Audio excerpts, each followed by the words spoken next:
بہت سارے مریض خواجہ سرا ہوتے ہیں جو باقی اوور آل ان کی لک تو ایک عورت کی طرح لگتی ہے، لیکن جب وہ بولتے ہیں تو ان کی آواز بھاری ہوتی ہے، مردوں کی طرح لگتی ہے۔ مطلب مہک ملک کے لیے خصوصی آفر ہے جب وہ بات کرتے ہیں تو وہ ایک اچھا خاصا ان کے اندر ایک جٹ نظر آتا ہے۔ جو خواجہ سرا جن کو واقعی ضرورت ہے، اگر وہ اپنی سرجری کر کے اپنی آواز کو زنانہ بنانا چاہتے ہیں یا فیمیل بنانا چاہتے ہیں تو یہ بالکل پاسبل ہے۔ جتنے بھی سنگرز ہوتے ہیں، قاری صاحبان ہوتے ہیں، وہ ہمارے پاس آتے ہیں بہت سارے پرابلمز کے ساتھ۔ کسی مرد کی آواز زنانہ ہوتی ہے، کسی عورت کی آواز بہت بھاری ہوتی ہے۔ سر ایک آج کل بات چل رہی ہے، بلکہ دنیا بھر میں ایسی کوئی سرجری آئی ہوئی ہے کہ جو خواجہ سرا ہے وہ دکھنے میں تو خواجہ سرا ہوتے ہیں، بن جاتے ہیں، کچھ مطلب خود بخود بن جاتے ہیں، شوق ہوتا ہے، کچھ پیدائشی ایسے ہوتے ہیں تو ان کو مجبوراً وہی پھر وہ سارا سسٹم چلانا ہوتا ہے۔ تو بظاہر تو وہ ایک شکل بھی تبدیل کرتے ہیں، سارا کچھ کرتے ہیں، کپڑے بھی چینج کرتے ہیں، بال بھی بڑے کر لیتے ہیں، لیکن جب وہ بولتے ہیں تو ان کی آواز وہی مردانہ ہوتی ہے، تو اس میں وہ آدھے تتر آدھے بٹیر والا کام ہو جاتا ہے۔ تو کچھ ایسی سرجریز بھی آئی ہوئی ہیں کہ یہ خواجہ سرا اب جو ایک مرد والی جو وائس ہوتی ہے وہ چینج نہیں ہوتی، باقی سب کو چینج ہو رہا ہوتا ہے تقریباً۔ تو اس کی کوئی بھی سرجری کی باتیں ہو رہی ہیں کہ اس طرح کی کوئی سرجری دنیا میں ہو رہی ہے یا پاکستان میں بھی ایسا کوئی چیز ہے؟ جی، اس کو ہم کہتے ہیں ووکل فیمنائزیشن، یا عام ورڈز میں کہتے ہیں وائس چینج سرجری بھی کہتے ہیں، اور یہ باتیں نہیں ہو رہی، دنیا میں ہو رہا ہے۔ اچھا۔ اور یہ ایک کامیاب سرجری ہے اور اس کے ریزلٹ بہت اچھے ہیں، اور اس میں جس طرح آپ بتا رہے ہیں بہت سارے مریض خواجہ سرا ہوتے ہیں جو باقی اوور آل ان کی لک تو ایک عورت کی طرح لگتی ہے، لیکن جب وہ بولتے ہیں تو ان کی آواز بھاری ہوتی ہے، مردوں کی طرح لگتی ہے۔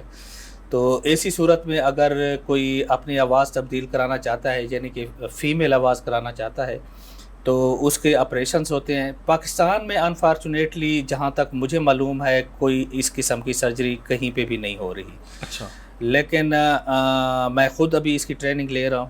اچھا۔ اور انشاءاللہ جلد ہم پاکستان میں بھی اس کو شروع کریں گے، اور اس میں ان لوگوں کو فائدہ ہو جاتا ہے جو کہ ہوتا تو قدرت کی طرف سے، اب خواجہ سرا ہیں اس میں کسی انسان کا وہ تو نہیں ہے، لیکن باہر کی دنیا میں جس طرح ہوتا ہے کہ وہ جینڈر چینج کرا رہے ہوتے ہیں، ہمارے ملک میں ایسا کوئی رواج نہیں ہے۔ لیکن جو خواجہ سرا جن کو واقعی ضرورت ہے، اگر وہ اپنی سرجری کر کے اپنی آواز کو زنانہ بنانا چاہتے ہیں یا فیمیل بنانا چاہتے ہیں تو یہ بالکل پاسبل ہے، اور انشاءاللہ کچھ عرصے میں ہم آپ کو خوشخبری دیں گے، اس کا شروع کریں گے۔ یہ ویسے میرے لیے بڑی بریکنگ نیوز ہے جی۔ اور اسی طرح جو مہک ملک ہیں وہ ہمارے اس علاقے میں کافی جو ہے نا مشہور ہیں، وہ ہماری ایک ہیرو ہیں، ہم ان کی ریسپیکٹ کرتے ہیں۔ سر میں بھی ریسپیکٹ کرتا ہوں، ہمارے علاقے کی ہیں، ٹھیک ہے جی۔ اور یہی موٹیویشنل چیزیں ہوتی ہیں، انسان دیکھتا ہے کہ مجھے بھی، اب میرا تعلق ایک ENT ڈاکٹر سے ہے، میں جتنے بھی وائس کے پرابلم ہوتے ہیں، آواز کے مسئلے ہوتے ہیں، جتنے بھی سنگرز ہوتے ہیں، قاری صاحبان ہوتے ہیں، وہ ہمارے پاس آتے ہیں بہت سارے پرابلمز کے ساتھ۔ تو اوور آل پاکستان میں اس قسم کی کوئی ٹریٹمنٹ اویلیبل نہیں ہے۔ اوکے۔ تو انشاءاللہ ابھی میری ٹریننگ چل بھی رہی ہے۔ مطلب مہک ملک کے لیے خصوصی آفر ہے؟ کیونکہ سر وہ بہت سارے دوست یہ کہتے ہیں کہ مہک ملک کو ہم اچھی خاصی اماؤنٹ دیتے ہیں، اس کو بلاتے ہیں تو ہم تو تصویریں دیکھی ہوتی ہیں یا ان کا ڈانس دیکھا ہوتا ہے، لیکن جب وہ ہمارے پاس آتی ہے اور ہم تو اسی طرح ان کو معصوم سمجھ رہے ہوتے ہیں جیسے تصویروں میں دیکھتے ہیں، ڈانس میں دیکھتے ہیں، لیکن جب وہ بات کرتے ہیں تو وہ ایک اچھا خاصا ان کے اندر ایک جٹ نظر آتا ہے، تو وہ لوگ کچھ سہم جاتے ہیں۔ تو ان کے لیے کوئی آفر ہے مہک ملک کے لیے؟ جی دیکھیں، میں آپ کو بتاؤں کہ قدرت نے جتنی بھی ہماری ایک چیزیں ہیں، ہر ایک کی اپنی ویلیو ہے، ہماری آواز کی اپنی ویلیو ہے، ہماری شکل کی اپنی ویلیو ہے، اور جب تک کوئی بھی چیز، چاہے کوئی بھی بندہ ہو، کسی کی آواز میں پرابلم ہو تو اس کے لیے لائف گزارنا تھوڑا مشکل ہو جاتا ہے۔ تو ان خواجہ سرا کے علاوہ بہت سارے اور بھی مریض ہوتے ہیں جو کہ جن کی آواز، کسی مرد کی آواز زنانہ ہوتی ہے، کسی عورت کی آواز بہت بھاری ہوتی ہے۔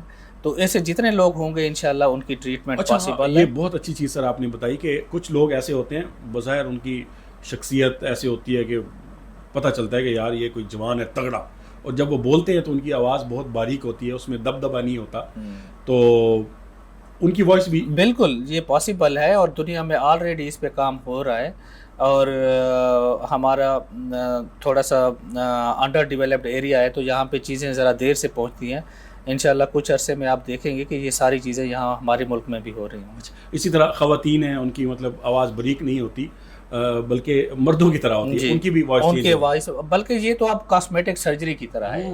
ٹھیک ہے، اس کو اب ہم یہ کہتے ہیں کہ استھیٹک سرجری، جس طرح پلاسٹک سرجری ہے، بہت سارے لوگ اپنے فیس کے لیے کرواتے ہیں یا اپنی ناک کی سرجری کرواتے ہیں، تو یہ وائس سرجری بھی اب استھیٹک سرجری ہے، مطلب ہے کاسمیٹک سرجری ہے. ہر ایک اپنی مرضی سے آواز اپنی جس طرح بھی اس کا دل چاہے کہ میری آواز بھاری ہونی چاہیے.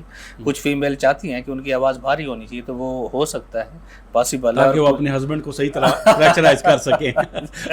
فیمیل تو یہی چاہتی ہے نا کہ دور سے آواز دی تو وہ بھاگا چلا ہے، تو وہ آواز خاتون خانہ کی باریک ہو یا بھاری ہو، شریف آدمی ویسے ہی ڈرتے ہیں. چلیں سر، یہ تو ایک مذاق کی بات ہوگی. اچھا سر، یہ بتائیے گا کہ اب کوئی بندہ اگر آپ سے رابطہ کرے، کوئی گنگے بہرے، ان کا بچہ ہو، 5 سال سے کم عمر کا بچہ ہو، آپ سے رابطہ کرے، اس کا کیا طریقہ کار ہے؟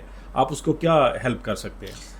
یہ پہلی بات تو یہ ہے کہ ان کو رابطہ ضرور کرنا چاہیے. ٹھیک ہے، کیونکہ آج کل پاکستان بیت المال کافی فنڈنگ کر رہے ہیں ایسے بچوں کے لیے. اچھی بات. تو یہ ہم اپنے کمنٹس میں آپ کو اپنے سارا کانٹیکٹس نمبر، اپنے کلینکس کا اپنا فون نمبر سارا پرووائڈ کر دوں گا. جی بالکل، اسکرین پہ آ رہا ہوگا. جی تو جو دوست مطلب کرنا چاہتے ہیں رابطہ، تو وہ رابطہ کر کے ہم تک آ سکتے ہیں، اور انشاءاللہ فری آف کاسٹ، کوئی خرچے بغیر ان کا علاج ہو جائے گا. زبردست.